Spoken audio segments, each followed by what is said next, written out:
Hey guys, it's K Journey, and I am back today with another Plot With Me video. This is still the same original story, story number 1. It's the dark fantasy, and so last time we did a video in this series, we worked on building tropes and characters. So we've got these tropes. We're working with a wise mentor, chaotic neutral wise mentor, created monsters in a secret evil lab, Tolkien type creatures and races, and horrible mistakes, dangerous magic that creates horrible mistakes. We also have 3 main characters. We have Quaid, he's our main character. We've got Raven. I believe they are, I think I've decided that they are going to be the chaotic neutral um, uh, mentor. And then we've got Varro, who is our trans male antagonist. And I haven't decided exactly what his problem is yet. So, okay. We did all of those things. And what I wanted to introduce you guys to was, if you get the reference, my apologies, only not really, because I think it's hilarious. So, what I've done is I've taken all of those notes that you guys saw before, if you watched my previous video, and I've made them easier to see. So, like before, we went through characters, and it was kind of hard to see what I was doing, what I was talking about. So, yeah, there's the character section,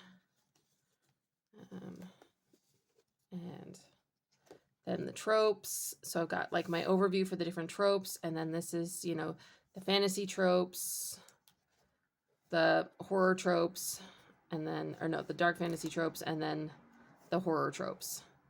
Yeah. Okay, so now today we're doing world building.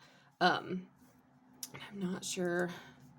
I love this sketchbook. I love the paper in the sketchbook. So what I plan on doing is once we're done, like every time we do one of these go-throughs, I actually plan on taking all of my notes and putting them in this sketchbook so that in a couple of years or something, we have like this really cool notebook that we can go back through and kind of talk about the stories that we've made on this channel. But anyway, so we are starting with our world. So we know that this is a dark fantasy. We know that we've got some science stuff going on and some dangerous magic, and we've got some characters. But let's go ahead and start building our world. And this time, because I've got actually time to work on things, instead of just kind of taking what we get and moving forward as fast as possible, we're going to be doing some brainstorming. So handy dandy sketchbook there. Got some Sharpies and an altered pen. This pen was from Michael's. I don't think they sell them anymore. I took the ink that was in it out and put in a different pen nib. Anyway, but we'll be doing that in a little bit. Okay, so for our environment, I'm going to go with, this is 8. So, all right. What kind of an environment are we working in? Okay, so 2. 2 is cold.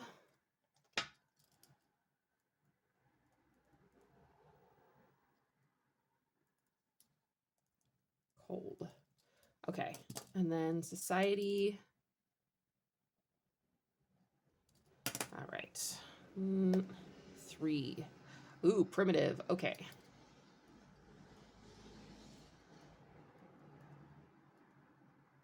Okay, so how does that work with the science? That's going to be interesting. Maybe what I want to do there is I want to have 2 different societies like working in tandem with each other. I think that would be really cool. So we're going to roll that again, and we're going to do an extra society. 1. Okay, so dystopian. Actually, that works perfectly. Okay, so primitive and dystopian. Don't mind my handwriting over here. It is terrible. Okay, and then we already know that we've got elves and dwarves and, hobbits and things like that from the Tolkien stories. I'll probably leave out hobbits just because they're kind of iconic to his stories, and I don't want to, even though they're in the public domain, I don't want to do that. Okay, so 3 monsters. Okay, so all right, we've got monsters. And we're going to do this one again too, just because I think that for a really good story, you need multiple elements. 2. Okay, and dragons. All right. All right, so we've got monsters and dragons. We've got a dystopian society and a primitive society kind of working next to each other, which is really cool. And we've got a cold environment. Okay, so to expand on these, I created these. Okay, so since we're in cold, we need a D4. So it's 2. So tundra and permafrost.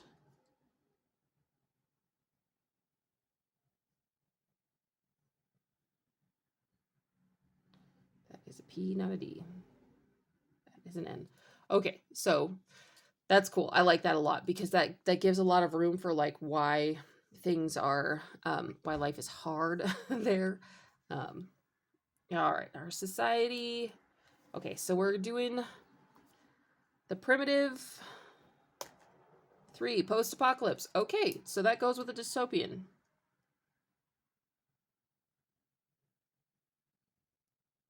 That fits very well. I'm very happy with that. Okay, and then our dystopian society is going to be 4 post-apocalyptic. Okay, so literally the same. Post-apocalyptic. And then that's actually kind of cool that that worked the way that it did. Sometimes things just work out. Okay, so life forms with monsters. We're going to go 3. Oh, created monsters. Okay, so that actually that goes really well with some of the tropes. And then with dragons. Okay. We've got, oh, okay, so 3, so dragon riders. Okay, so we've got a post-apocalyptic dragon rider situation. This is going to be really cool and really, really different. I like that a lot. I'm very happy with that. Okay. So, okay, so I keep accidentally forgetting to hit film on this, which is fun. It's fun. I've used a lot of papers. It's fine. Okay, so we want to make sure that we are taking everything that we're doing in our environment and also blending it with things that we've learned about our tropes, world building from the tropes.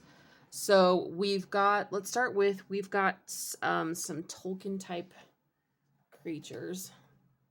I'm like leaning way over there and I don't like it.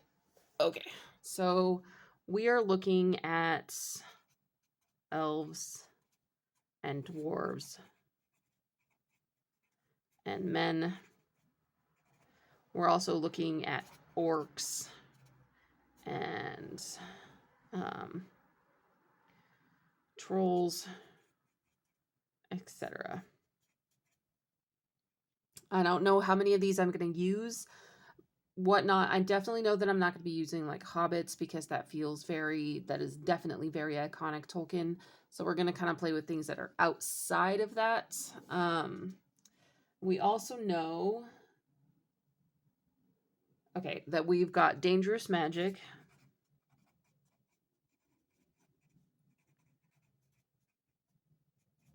That can lead to horrible mistakes. And then we know we're in a tundra. And we've got a primitive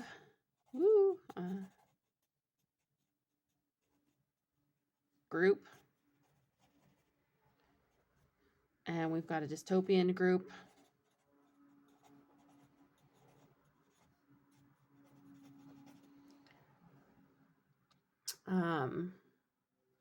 And then we've got created monsters. So we're going to say horrible magic creates monsters. Okay.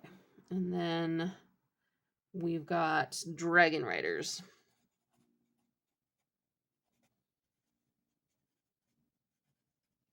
Oh, and we've also got, okay. We also have a secret lab.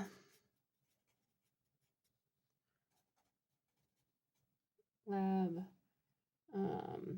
evil science. Okay. Kind of, there's a lot going on here. There's a lot going on here. Okay. So we're looking at number one. We're looking at a blend of science and magic. We are looking at different societies. So let's say our primitive group.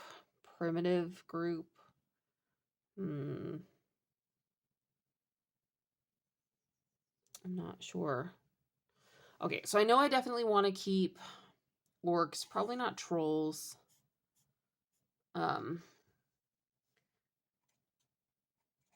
Goblins. I like that idea. Orcs and goblins. Goes well with the dragon riders. So Tolkien's dragons were definitely like the historically speaking, the evil dragons, things like that. But I love the idea of having dragon riders. Evil science. What if we did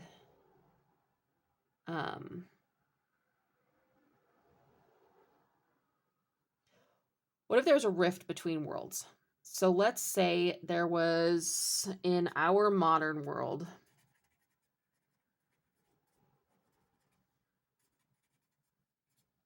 an apocalypse happened.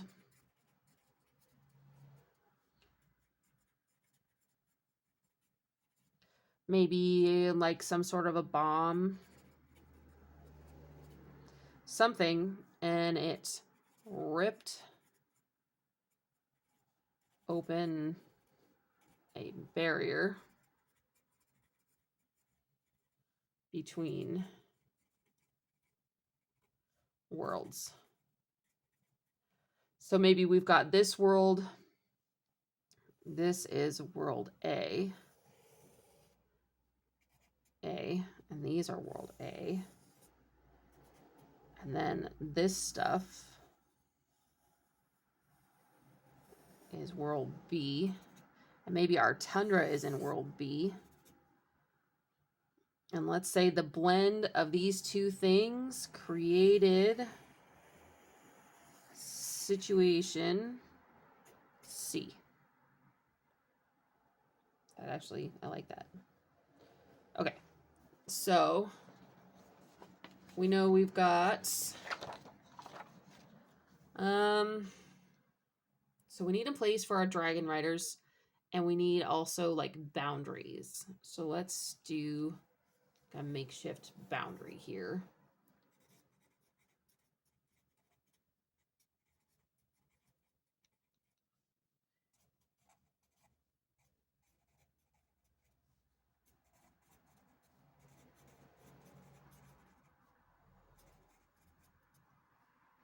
Post-apocalypse. So let's say that we men are invading their lands for resources.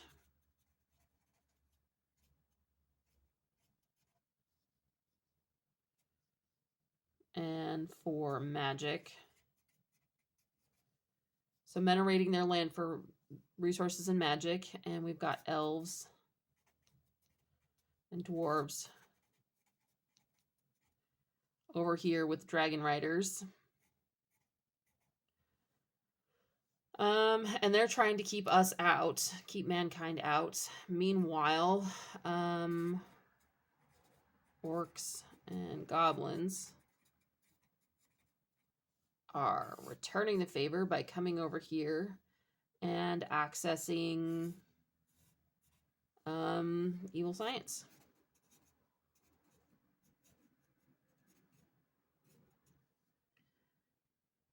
I like that. I like that a lot, because there could very easily be shades of gray in both of these sides. Like, for instance, maybe, some humans are going through this border desperate for resources, and they get saved by some elves, and some of them turn out to be bad guys, and some of them turn out to be good guys, and some of them end up dragon riders. So maybe there's a very rare human rider, and that would be let's go with So Quaid would be... So then if we're looking at it, I really love the idea of Raven as a dwarf.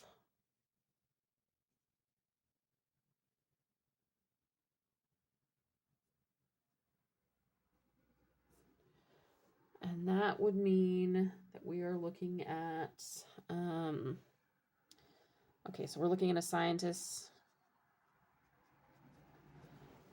And what is his name? Varro.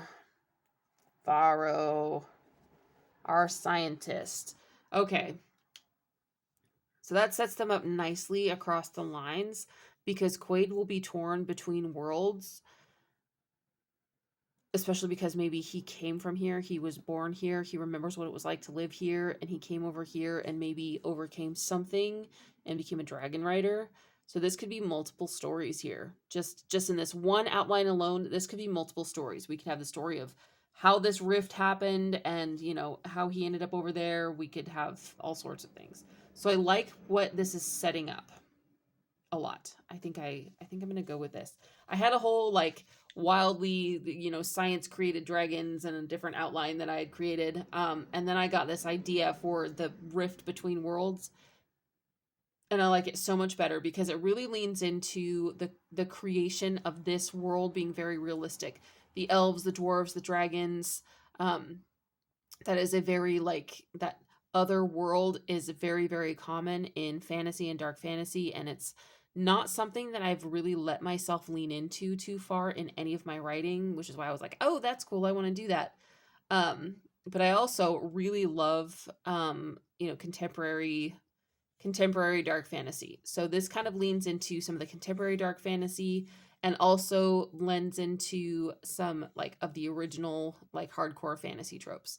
I also like that the orcs and goblins are coming over here and they're getting into evil science and they're going to start working with back and forth.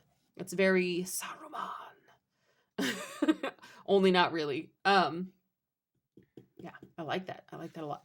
Okay, so since I have now simplified this by a whole heck of a lot compared to what I did before, I'm thinking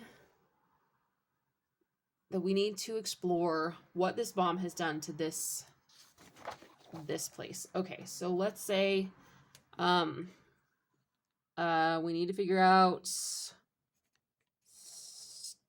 start of war, results of bomb.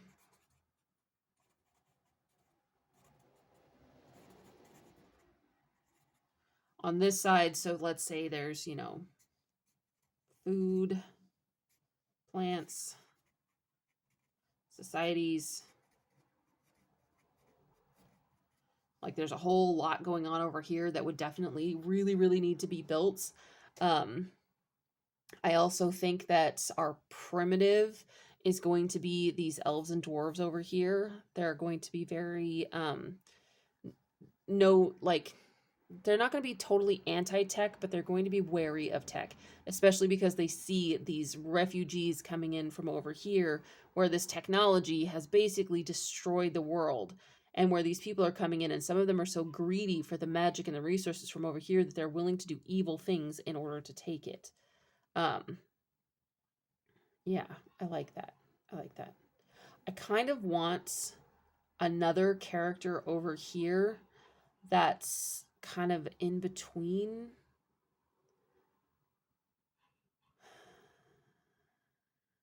I kind of want a rogue. Actually, I want another character. Okay, so we're gonna create another character here real fast because I would like a rogue that kind of goes back and forth and sees both sides of this issue, whereas Quaid is kind of very definitely on this side because they saved him.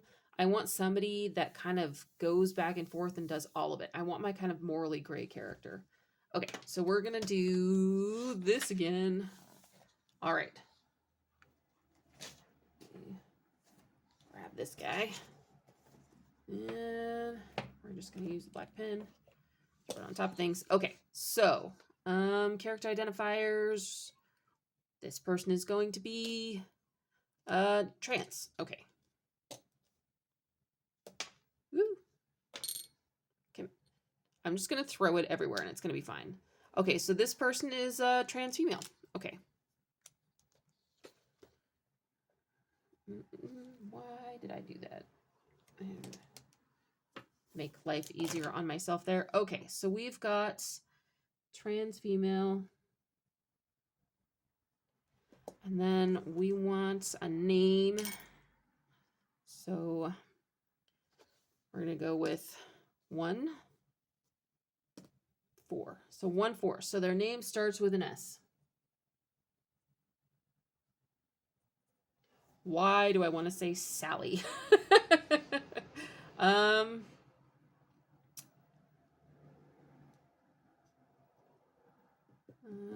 me think. I don't know. I will think of a name in a bit. Okay, so we know that they need a false belief. They need a false belief about, okay, user choice. I'm going to give them a false belief about the universe.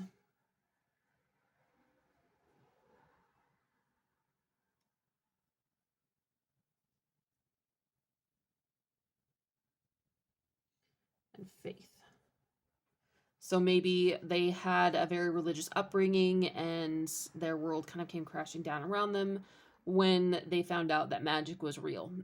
And then there was a whole other world that had nothing to do with their Judeo-Christian beliefs. That would actually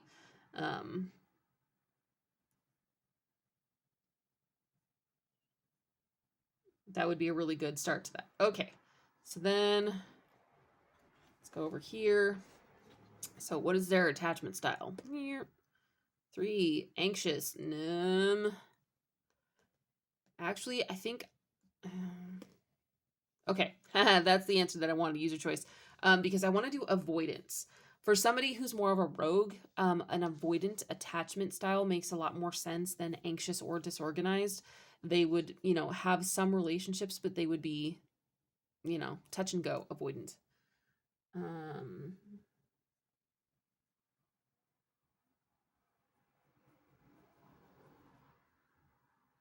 Breaking the rules to my own game. Okay, so coping mechanisms for physical release. Healthy. Coping.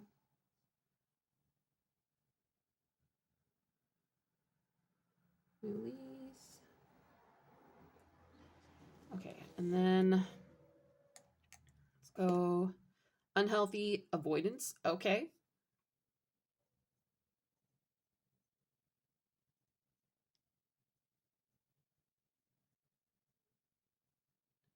Okay, and then 6, user choice. I am going to give them complex PTSD.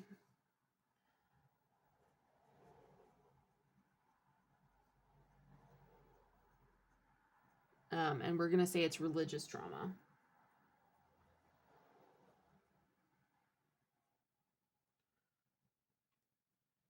And that would make sense if they came from our world with religious trauma and they're a trans woman. That would be a very interesting and emotional dynamic because that shit wouldn't, as far as I'm concerned, that shit, if this is the ideal society, it wouldn't fly. They don't, to them, she says she's a woman, she's a woman. I think that would be great. I think that would really lean into my beliefs personally and the way that I think the world should work. Okay, so I really want to name her Sasha. Not Sally, but Sasha. Yeah, I like that. I like that a lot. Okay. So, and then Sasha is over here. And she is my kind of rogue. Okay, we're gonna grab a different color. Okay. Okay, so antagonist. He is our protagonist. chaotic neutral mentor. And then Sasha is our rogue. I love this. I love this so much. This makes me very, very happy. Editing Kaylee here. So I've decided, I think, that I'm going to turn Varro into Victoria and make our antagonist a cis white woman. I think that kind of cracks me up just a little bit, especially since we have the very fabulous Sasha that is going to be coming in. I love the idea of kind of creating that dynamic between these two women and kind of showing, which one really thinks of themselves as the victim, and which one actually is the victim. So I think I'm going to play with that dynamic, and I'm officially changing Varro to Vic. Okay, I'm very much looking forward to getting to my 27 scenes. I think, okay, so I know that I will likely be doing the 27 scenes today. However, I will be posting it a week from when you guys see this video. So that being said, I will link down the previous video that I did where I was kind of building this and fully take responsibility for the fact that sometimes I bend the rules of my own game, but it is my game and I can choose to do that if I want to. It's all in good fun. So yeah. Anyway, thanks for watching. Please like and subscribe. I will be back on Wednesday of next week with like a planning video, and then a Friday next week with the 27 scene kind of outline. And that might end up being a 2-part video. And if it is a 2-part video, I will be posting both in the same day. Anyway, thank you so much for watching. And yeah, I will see you later.